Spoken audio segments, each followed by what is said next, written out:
Today's focus is on 7 financial traps the Jewish community has learned to avoid, and, more importantly, how anyone can do the same. Trap number 1: lifestyle inflation, the silent wealth killer. One hard truth hits many people when they realize their income has grown significantly over the years, yet their savings account remains stubbornly the same. It's a pattern that sounds all too familiar. A promotion comes through. Suddenly, that new car feels within reach. The kids move out, and the temptation of a bigger house starts to grow louder. This is lifestyle inflation, one of the quietest yet deadliest wealth killers. The math is brutally simple. When spending rises at the same rate as income, wealth stays flat instead of growing.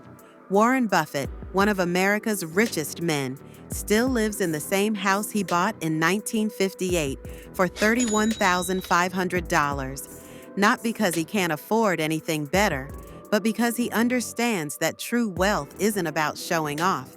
It's about growing what you have. Trap number 2: single income dependency. All your eggs in one basket. Think back to a time when an entire financial life depended on a single paycheck, whether from a corporate job, a spouse's salary, or any one source of income. When that paycheck stopped, everything else stopped too. This dependence on a single income source isn't just risky, it's a financial trap that has taken down countless otherwise responsible people. The Jewish tradition has recognized this danger for centuries. The Talmud advises, a person should always divide their money into 3 parts: one for land, one for business, and one kept in reserve. This is ancient wisdom about diversification that predates modern portfolio theory by roughly 1,500 years. It wasn't because of sophisticated financial theory, but a clear understanding that relying on a single source is inherently vulnerable. Building a second income stream is essential and can start small. It might be a rental property generating $1,000 monthly, a consulting side gig leveraging professional expertise, or $500 in monthly dividends from index funds. The amount is far less important than the separation itself. Each income stream acts as a safeguard against the failure of another. The purpose of a second income isn't primarily to get rich, it's to buy peace of mind. Trap number 4: impulse spending, the emotional money drain. There's a moment many people know all too well: browsing Amazon after dinner or walking through Target on a random weeknight, buying something not out of need, but because it feels good in the moment. By the time the package arrives, that feeling is gone, but the bank account is noticeably smaller. This steady drip of impulse purchases isn't just a habit. It's a financial trap with strong emotional hooks that are hard to break.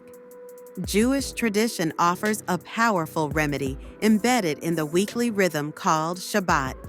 For one full day, everything stops. No shopping, no spending, no financial transactions. Just rest, reflection, and meaningful connection. Trap number 5: weak community ties. The solo finance trap. Consider this. Has there ever been a time when the entire financial burden felt like it was resting on one person's shoulders?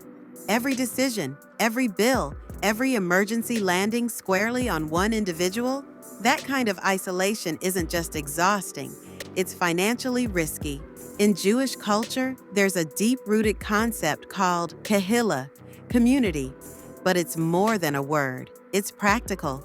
Families support each other in launching businesses, sharing knowledge and connections, while children grow up witnessing mentorship, cooperation, and mutual support as normal.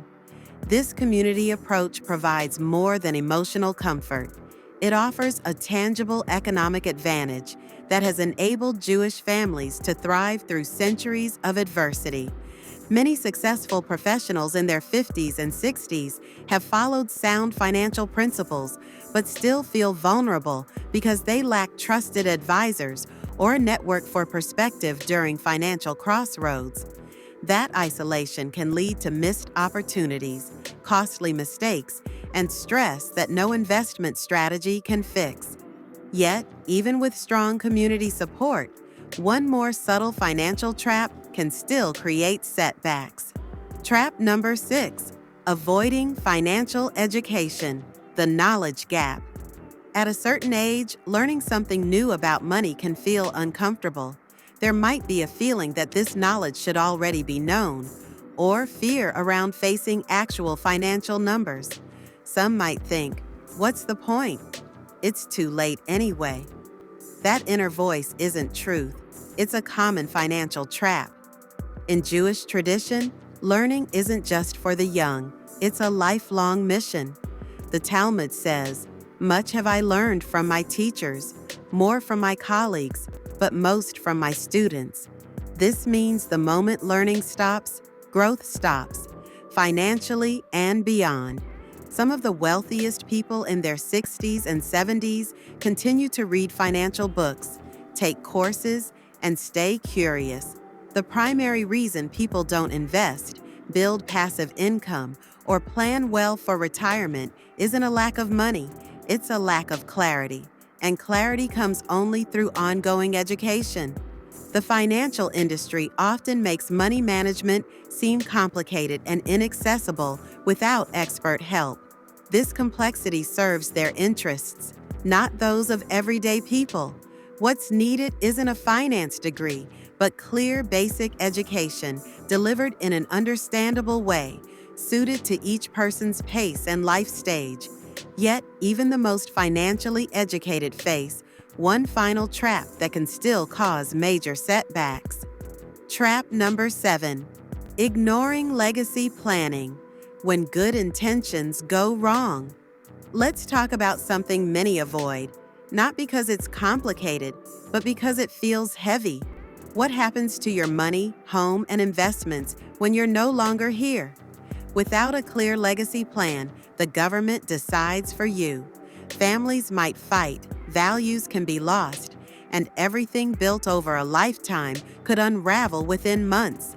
In Jewish tradition, legacy isn't just paperwork, it's a responsibility. The concept of tzedakah is often translated as charity, but it really means justice.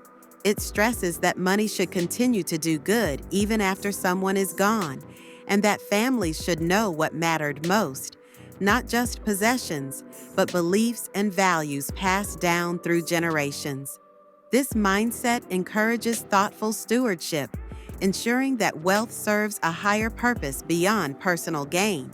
It also inspires planning that protects future generations from unnecessary hardship and conflict. Ultimately, legacy is about creating a meaningful impact that endures far beyond a single lifetime. Remember, wealth isn't about how much is earned, but how much is kept and grown. These timeless principles have protected and multiplied wealth for generations. Now it's time to apply them. Which trap will be tackled first? Drop a comment below and subscribe for more insights and strategies to secure your financial future.